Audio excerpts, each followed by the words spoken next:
आज की press conference एक पावर लूम के कारखाने में जानबूझ के रखी गई है। बुलंद इकबाल का कारखाना है और शान ये कारखाना चलाती है शान फैब्रिक्स के नाम से। आज शहर में बुनकर जो परेशान है, बुनकर की परेशानी एक बुनकर नुमाइंदा ही समझ सकता है, ये बताना हमारा मकसद है।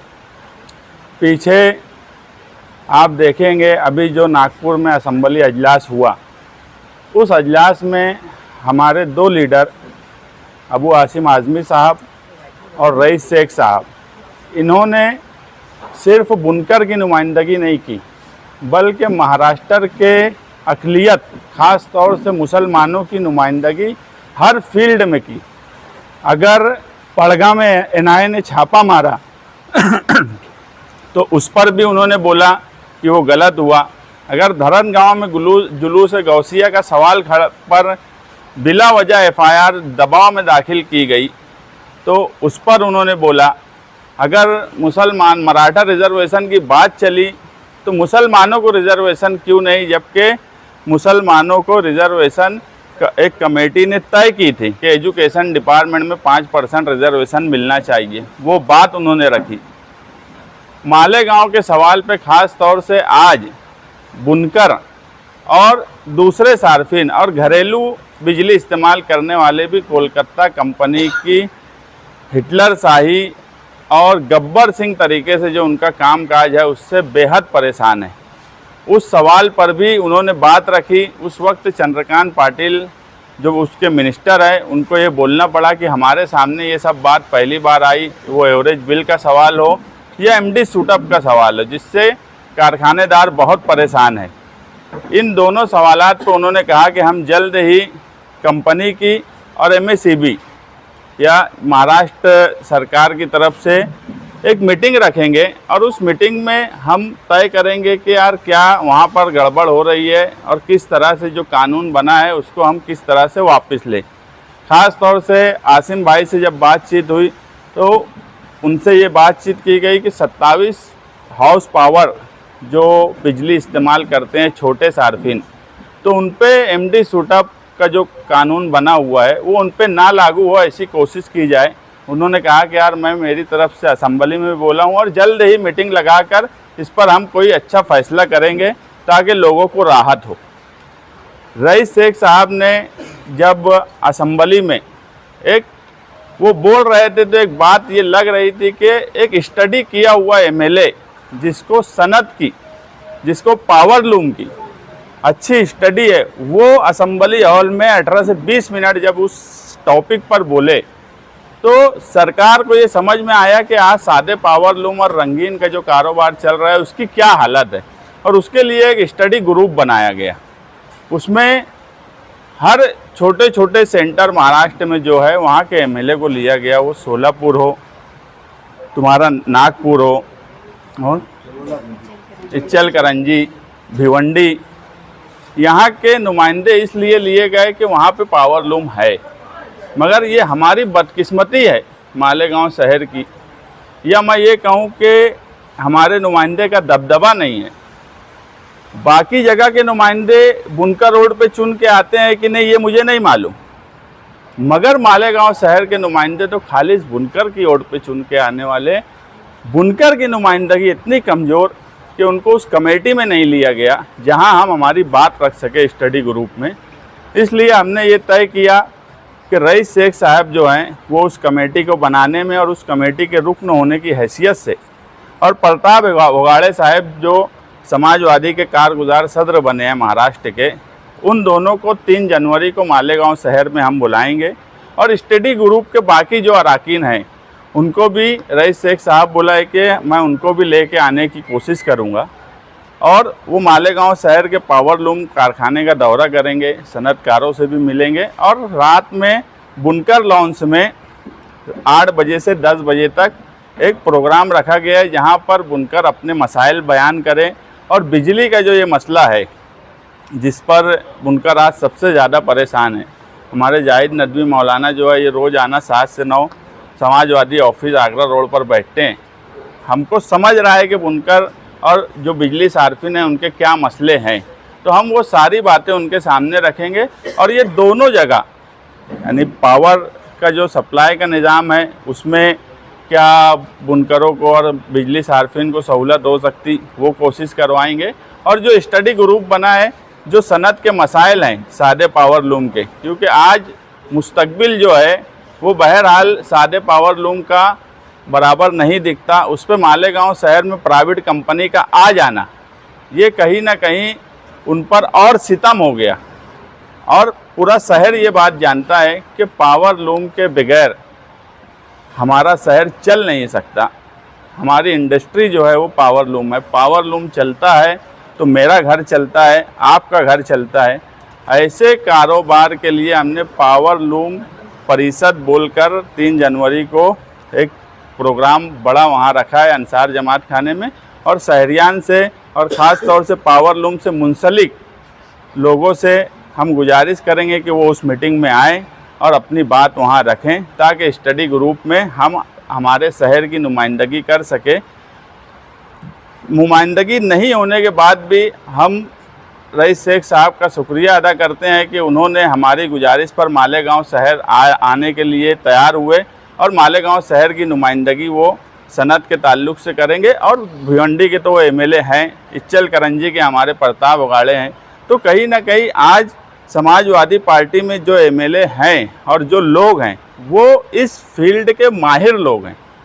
वो बिजली का सवाल हो कि पावर लूम से मुंसलिक सवाल हो, ऐसे वक्त में उनको हम मुबारकबाद भी देते हैं कि असम्बली में उन्होंने जो जो मुद्दे उठाए हैं वो बहरहाल इस शहर की आवाम की भलाई के मुद्दे, वो हाईवे नेशनल हाईवे का जो लब्बैक होटल के पास एक्सीडेंट होता है वहाँ का सवाल हो या दूसरे कोई सवाल हो, हर सवाल पर उन्होंने भरपूर नुमाइंदगी की है। और सनत के ताल्लुक़ से हमें पूरी उम्मीद है कि मुस्तकबिल में एक कमेटी अच्छी अपनी जो स्टडी करेंगी, वो रिपोर्ट अच्छी पेश करेंगी और उससे आने वाले वक्त में कहीं ना कहीं हमारी सनत को फ़ायदा हो।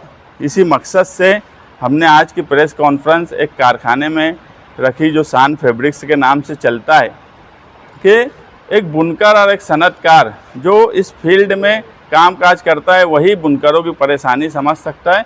दूसरा कोई बुनकरों की परेशानी इस शहर में आज के वक्त में नहीं समझ रहा है।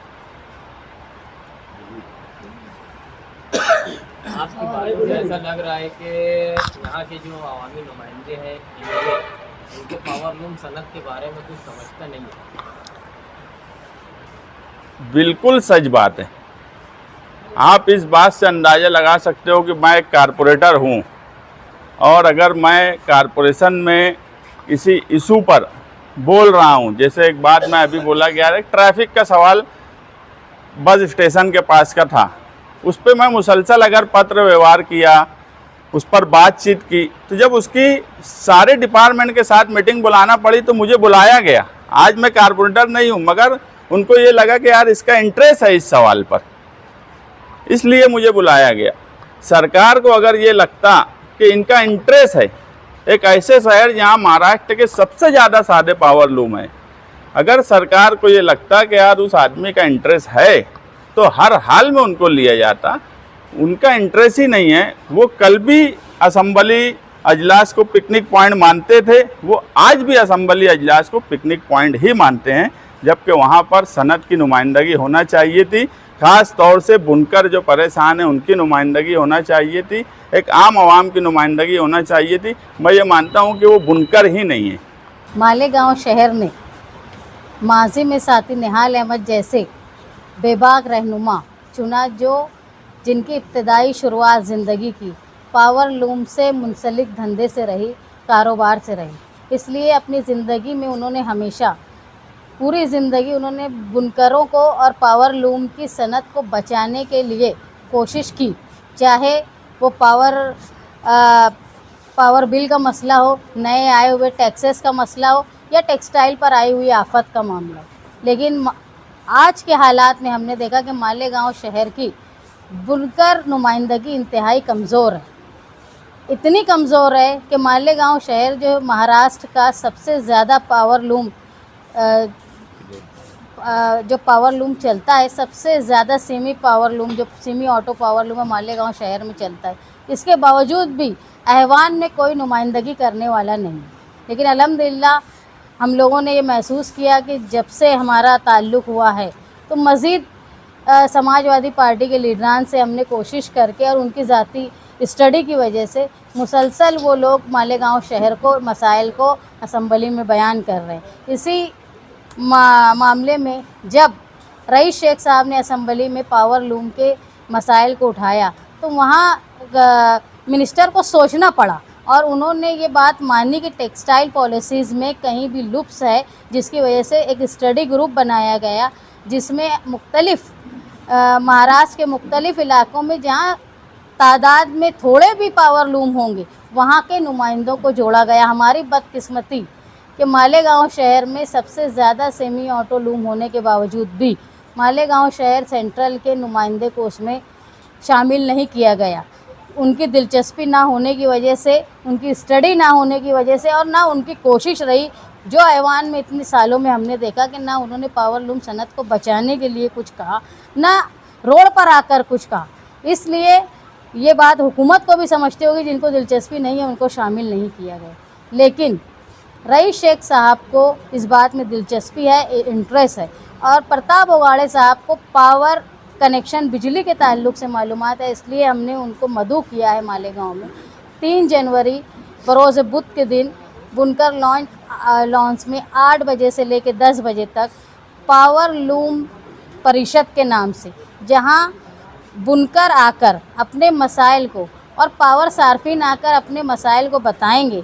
और एक जो स्टडी ग्रुप बना है उनको 30 दिन का मोहलत मिली है गवर्नमेंट से कि 30 दिन में वो अपनी रिपोर्ट जो है वो गवर्नमेंट में सबमिट करे। इसलिए हमने मालेगांव शहर में बुलवाया कि सबसे बड़ी तादाद में यहाँ पावर लूम से मुंसलिक लोग हैं और वो अपने जज्बात, अपने ख़याल और अपने सुझाव वो रईस शेख साहब को देंगे ताकि वो जो अहवाल बनाएंगे उसमें मालेगांव की अहम मुश्किलात को भी शामिल करें। यहाँ प्रेस कॉन्फ्रेंस बुलाने का मकसद ये था कि पावर लूम से जो मसाइल है इनको समझने के लिए अपनापन होना चाहिए। पावर लूम से मुंसलिक लोगों से हमारा दिली जज्बात है, हमारे ताल्लुकात है। साथी निहाल अहमद साहब और हमारा आबाई पेशा पावर लूम से जुड़ा रहा है और आइंदा भी हम लोग कोशिश करते रहेंगे कि जिस तरह साहब की रिवायत रही है पावर लूम को बचाने के लिए, क्योंकि अगर पावर लूम चलेगा तो ये शहर चलेगा। हाँ, और एक बात मैं बोल दूं कि आज की प्रेस कॉन्फ्रेंस 3 जनवरी का होने वाला प्रोग्राम, इसके बाद एक नुमाइंदगी ज़रूर होने वाली है कि कुछ लोगों को लेकर जाएंगे, एक मेमोरेंडम लिखेंगे। वो मेमोरेंडम सरकार के किसी मिनिस्टर या सरकारी कोई ऑफिसर के पास दे दिया जाएगा और शहर को ये बताया जाएगा अखबारात में, यूट्यूब चैनल पे कि हो गई नुमाइंदगी। इसे नुमाइंदगी नहीं कहा जाता और यही मुस्तकबिल में नुमाइंदगी करने का तरीका आप लोग खुद देखेंगे, यही होने वाला है। इसके अलावा कोई नुमाइंदगी नहीं होने वाली। कल एक खबर लगाया था कि 2 दफ़े और कमेटी बन चुकी है, इस पर कोई अमल ही नहीं हुआ गवर्नमेंट की तरफ से। जब असलम शेख थे और जब तो एक दफ़े कमेटी बनती है तो उसका तो हाल अहवाल लिया जाता है ना। उसमें मालेगांव शहर के लतीफ़ अनवर भी थे। हाँ, और हम लोग उनसे भी बातचीत कर रहे हैं। लतीफ़ अनवर से भी हम लोग मिलेंगे और भी उसमें मुंसलिक जो लोग हैं। मैं एक बात बोला कि इससे पहले कौन लोग थे मुझे बहुत जानकारी नहीं है, लेकिन आज एक ऐसा आदमी उसके अंदर है, भिवंडी के एमएलए रईस शेख, जो स्टूडियस पर्सन है, जो इस फील्ड में माहिर लगते हैं बातचीत से ही। तो कहीं ना कहीं अब हमको उम्मीद है कि वो बात जो सनत की है वो रखेंगे भी और उसका फॉलो अप भी लेंगे और कोशिश करेंगे कि वो, जैसे आज बातचीत उनसे हुई तो वो एक बात बोले कि यार मैं कोशिश कर रहा हूँ कि स्टडी ग्रुप के तमाम ही मेंबरान को लेकर आने की, जो भी आएंगे हम कोशिश कर रहे हैं। बाकी मैं अपने तौर पे मालूमात उनके पास बहुत है, तो एक उम्मीद है कि एक ऐसा आदमी उस कमेटी का रुकन है जिसको इसमें दिलचस्पी है और जो इसकी स्टडी रखते हैं और आगे भी वो स्टडी कर रहे हैं। सभी अलग अलग हिस्से में वो दौरा करके एक मालूमात और एक रिपोर्ट लेंगे। तो मुझे अब कहीं ना कहीं उम्मीद है कि इस रिपोर्ट को अमल बजावनी कराना, और आज अबू आसिम आज़मी साहब और रईस शेख साहब ऐसे नुमाइंदे हैं जो सरकार में अपनी बात मनवाने का हुनर रखते हैं। इसलिए अब उम्मीद है कि इस बार जो स्टडी ग्रुप बन रहा है वो कहीं ना कहीं मुस्तकबिल में सनतकारों के फ़ायदे का साबित होगा। कमेटी के जो सदर साहब हैं वो भी आएंगे, उनको भी हम खुद जाके, यानी वो रईस शेख साहब बोले मैं खुद भी उनसे बात करूंगा, और हम लोग भी, हमारे आउटर के एमएलए है और इसके सदर हैं स्टडी ग्रुप के, तो हम लोग उनसे भी मिलेंगे, उनको भी बोलेंगे। अब उनकी कितनी दिलचस्पी है कितनी नहीं, अगर वो सिर्फ मेमोरेंडम लेंगे, हो सकता है कोई नुमाइंदा जाए या कोई जाए उनको एक मेमोरेंडम दे दे कि भैया ये सदर है, ये लो मेमोरेंडम। वो मेमोरेंडम तो मैं भी दे सकता, तुम भी दे सकते, दूसरे लोग भी जाके दे सकते। नुमाइंदे का मतलब ये है कि मेमोरेंडम देना, अपनी बात पहुंचाना। जब वो स्टडी ग्रुप की मीटिंग होंगी उस वक्त तो वहाँ पर अपनी बात रख के मनवा लेना, ये होता है जो नुमाइंदा है उसका हक, ये होता है उसका फ़र्ज़, ये होता है ना ये कि एक मेमोरेंडम दे देना और मैं जो बोल रहा हूँ वो तुम लिख लो, अखबार में भी लिख दो कि हर हाल में एक मेमोरेंडम दिया जाएगा मुस्तकबिल में कारखाने और सनतकारों के ताल्लुक से। इसके अलावा कोई नुमाइंदगी नहीं होने वाली। किसी ने सवाल किया कि इसके पहले भी कमेटी बनी, तो अगर हमारे शहर के ताल्लुक से हुकूमत अगर कोई कमेटी बनाती है तो हम उसमें अपनी नुमाइंदगी करेंगे, अपनी बात रखेंगे, ये हमारी ज़िम्मेदारी है। वो कमेटी अपना फ़ैसला नाफिज करवा पाती है नहीं करवा पाती है, 2 नंबर की बात है। अगर हम यही सोच लेते तो पाटिल कमीशन में जाके गवाही क्यों दी गई है, मेरा इतना कहना था। ठीक है।